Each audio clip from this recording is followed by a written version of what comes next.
What if the most powerful anti-aging treatment in the world costs you absolutely nothing, requires no prescription, and takes less than 30 minutes a day? Scientists at Harvard Medical School just confirmed something that cardiologists, gerontologists, and longevity researchers have suspected for decades. And the results were so dramatic, they were published across multiple peer-reviewed journals. Most seniors are told to manage their blood pressure, watch their cholesterol, and take their medications. Those things matter. But there is one specific daily habit that Harvard researchers discovered could add anywhere from 7 to 10 years to your biological lifespan. Not your calendar age, your actual biological age. And the overwhelming majority of people over 60 are either not doing it at all, or they are doing it in a way that fails to trigger the benefits that matter most. I'm Dr. Sarah Mitchell, and this channel exists for one reason: to bring you the most current, evidence-based health information designed specifically for people over 60.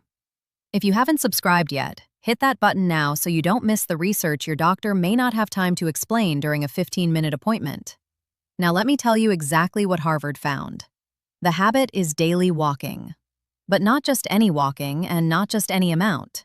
Harvard researchers identified something very specific about how, when, and how much seniors need to walk to trigger the biological changes that actually slow aging at the cellular level. Here is what makes this finding extraordinary. In 2019, a research team from Harvard-affiliated Brigham and Women's Hospital published a landmark study in JAMA Internal Medicine, examining the daily step counts and mortality rates of over 16,000 women between the ages of 60 and 80. What they found stunned even the researchers running the study. Women who averaged just 4,400 steps per day were 41% less likely to die during the study period compared to those averaging only 2,700 steps. The benefits kept climbing with more steps, ultimately plateauing around 7,500 steps per day. That is roughly 3 to 3.5 miles. For most seniors, that translates to about 30 to 35 minutes of continuous walking. One daily habit: a 41% reduction in all-cause mortality. Let me stop and let that sit for just a moment. Not a 10% improvement, not a 15% reduction. 41% lower risk of dying from a 30-minute walk. I want you to think about your own activity level right now. If you had to estimate, how many steps do you take on an average day? Comment your best guess below. We're going to see what seniors across this community are actually experiencing. Now, the step count data is compelling on its own, but Harvard's research goes deeper than that, and what they found at the cellular level is what actually explains those extra years. Here is the science in plain language. Every cell in your body contains chromosomes, and at the tips of those chromosomes are structures called telomeres. Think of telomeres like the plastic tips on the ends of shoelaces. They protect the chromosome from fraying and damage. Every time a cell divides, those telomere caps get a little shorter. When they become too short, the cell can no longer divide properly. It becomes what scientists call a senescent cell, basically a cell that does not die but also stops functioning normally. This is what we call biological aging at its most fundamental level. Here is where the Harvard walking research connects directly to that process. A major study from Harvard Medical School researchers found that adults with high levels of regular physical activity had telomeres that were biologically 9 years younger than those of sedentary adults. Not 9 months, 9 full years. People who moved consistently every day had the cellular biology of someone almost a decade younger than their calendar age suggested. And that is exactly how we arrive at the 10-year longevity claim. Combined data from the Harvard Alumni Health Study, which has been tracking over 17,000 participants since the 1960s, shows that seniors who engage in consistent, moderate aerobic activity live an average of 6.9 to 10.4 years longer than their completely sedentary counterparts. Those numbers hold up even after researchers controlled for weight, smoking history, diet quality, and pre-existing medical conditions. Frank was a 71-year-old retired school principal from Ohio who sat in his cardiologist's office 2 years ago and heard something he was not expecting. His resting heart rate was concerning. His inflammation markers were elevated. His blood pressure was creeping upward despite already being on 2 medications, with a third being considered. Frank had always assumed he had exercised enough during his working years, that retirement was his earned time to rest. His doctor suggested nothing complicated, just 30 minutes of walking every day. Frank was skeptical. Walking seemed too simple to actually work. He started anyway because the alternative was more pills. Within 8 weeks, his resting heart rate dropped 11 beats per minute. After 6 months, his doctor removed one blood pressure medication entirely. At his 1-year follow-up, Frank's inflammation markers had returned to the normal range. He told his doctor, "I thought you were giving me the easy way out. Turns out, it was the hard way in." But here is what stunned me most when I studied this research carefully. It is not just heart health and longevity where walking delivers dramatic benefits for seniors. The brain benefits may be even more significant. A 2020 study published in JAMA Neurology, conducted through the Rush Alzheimer's Disease Center with research ties to Harvard Medical School, followed over 1,400 adults for nearly 20 years. Seniors who walked at least 30 minutes daily were 50% less likely to develop Alzheimer's disease compared to sedentary counterparts. The mechanism here is something called BDNF, or brain-derived neurotrophic factor. Think of BDNF as fertilizer for your brain cells. Walking at a brisk pace dramatically increases BDNF production.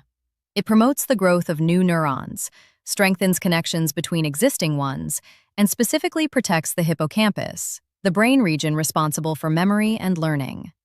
With age, the hippocampus naturally shrinks. Regular walkers maintain hippocampal volume. The protection is that direct. Have you noticed any changes in your memory, mental sharpness, or mood during periods when you have been less physically active? Comment yes or no below. You are helping build a real picture of what seniors in this community are experiencing firsthand. Now, I want to address something I hear constantly. "Dr. Mitchell, I have knee pain," or "My hips give me trouble," or "I was told I have arthritis. Won't walking make it worse?" The research flips this assumption entirely. A major analysis published in the Annals of Internal Medicine found that for adults with osteoarthritis, the most common joint condition among seniors, regular walking significantly reduced pain and improved physical function more effectively than rest. The cartilage in your joints has no direct blood supply. It gets its nutrients from the synovial fluid surrounding it, and that fluid only circulates when you move. Staying still starves your cartilage. Walking feeds it. This does not mean pushing through sharp pain or ignoring injuries. It means that gentle, consistent movement is almost always better than rest for the joints seniors worry about most. Before I give you the exact protocol, I need to share something important about pace, because getting this wrong is the single most common reason seniors do not see the results they deserve. Margaret was 68, and she came to me frustrated after 2 months of walking 3 times a week. She felt almost no difference and was ready to quit. When I looked at her routine, the problem was immediately clear. She was walking at what she described as a comfortable pace. The research is specific on this point. You need to reach what exercise scientists call moderate intensity. You should feel slightly warm and slightly breathless, but still able to speak in full sentences.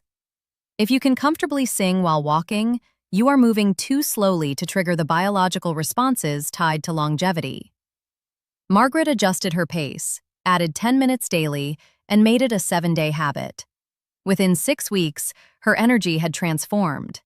Within 4 months, her doctor cut her statin dose in half. Now here is the piece of this protocol that most people get completely wrong, and correcting it can double your metabolic results. Harvard exercise physiologists found that breaking your 30 minutes into 2 15-minute sessions, one in the morning and one in the evening, produces better blood sugar regulation and more sustained cardiovascular benefit than a single continuous session. The blood sugar reduction from walking has a limited window of effect. 2 sessions extends that window across more of the day, giving your body more time operating with optimal glucose levels. If your schedule only allows one session is absolutely still valuable and worth doing. But if you can split it, the evidence strongly supports that approach. Here is exactly what the research supports and what I recommend. Start with 20 minutes of continuous walking at a brisk but sustainable pace every single day. Not 5 days a week, Daily repetition maintains the anti-inflammatory and cardiovascular benefits without the reset that longer gaps allow. After 2 weeks at 20 minutes, increase to 25. 2 weeks after that, push to 30. This gradual approach prevents joint overload and dramatically reduces injury risk. Wear supportive walking shoes with adequate cushioning.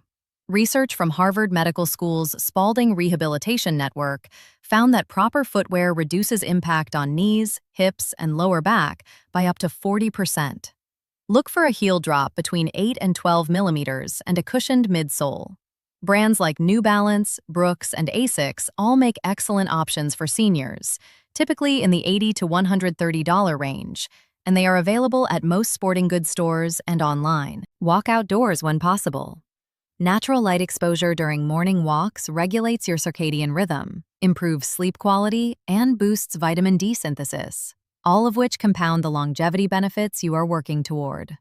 If weather prevents outdoor walking, a treadmill set to a 1 to 2% incline closely mimics outdoor walking mechanics. Drink 8 ounces of water before your walk. Dehydration meaningfully reduces the cardiovascular and cognitive benefits of your session. If you are currently taking blood thinners, have a history of congestive heart failure, or have been specifically advised by your physician to restrict physical activity, please consult your doctor before significantly increasing your walking routine. Most seniors with managed chronic conditions can walk safely, but your physician should confirm that for your specific circumstances. Watch for chest tightness, unusual shortness of breath, or dizziness during walks, and stop immediately if any of those symptoms arise. Measurable improvements in blood pressure and resting heart rate typically appear within 4 to 8 weeks of consistent daily walking. Sleep quality improvements often arrive within 2 to 3 weeks. The deeper cellular and inflammatory changes take 3 to 6 months to fully register on lab work. Give this habit the time it deserves before evaluating its full impact. Here is what all of this comes down to. Harvard's decades of research, conducted across tens of thousands of participants, confirms what the human body has always been designed for: daily movement. Not intense exercise, not expensive gym memberships. 30 minutes of walking every single day at a pace that challenges you slightly produces biological changes that can add close to a decade of healthy, functional life. That is not a small thing. That is everything. I want to hear from you right now. Comment, starting today, if you are committing to 30 minutes of daily walking after watching this. Comment your current daily step count if you already track it, so we can see where our community is beginning from. Or comment a question about walking and joint health, and I will personally answer the most common ones in the comments this week. If this video helped you, please subscribe to this channel so you do not miss next week's video, where I'm going to walk you through the 3 specific foods Harvard researchers identified that seniors should remove before their next blood panel, because they silently elevate cardiovascular risk in ways that standard cholesterol tests fail to detect. That information could genuinely change what you eat starting tomorrow. I'm Dr. Sarah Mitchell. Keep moving, keep learning, and take care of yourselves.